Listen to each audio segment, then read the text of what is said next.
Nezio Truceno Safakarayu Isma Safara Askaeno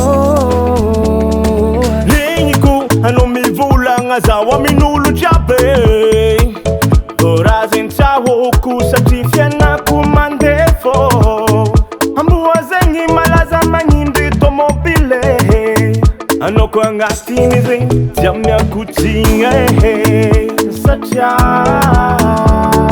Fienako irino Zaufali ano befo Ano marari zauloso Tekurana ngino Ano malengi zame pitumurizike Igaran pape, yeah. Igaran pape, beka fono manin sininteo. Igaran pape,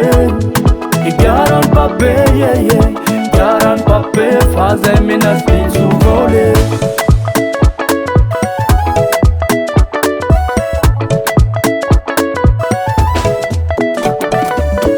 Vutera casa, unatumbuza utivo uzu anda itale.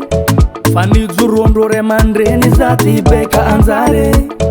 Bono umalengi mangende kizengi tsapiasa kulo. Fiena ngananti mandefo Zati tsisasalo Fatsi zengi nino Oh ai Fatsi zengi nino Oh ai Fatsi zengi nino Oh ai Patati patata tsapiasa kulo Mangende yano kuwa nyindi Fazako ande na talavu tsa bondole Zafaza tsa mia fesa Tsezaza na polo mtale Igaran pape, yeah. Igaran pape, beka fono manin sininteo.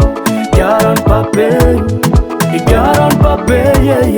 Igaran pape, faze minas pinsu vole. Na inura kono tawok, zera vula ino wan tawok. Na mea lunguza no tawok.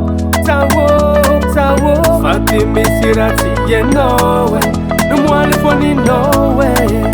Amjotira jabiyo kuntomine Watuungere Ano kuchiobe ewo Azamanda lere Wazati saunguniyo Chafunta sieno Goifangu na tikarula Atika metira kadrakata Tivona mabange naza Zamara kwa noze nyifaye zane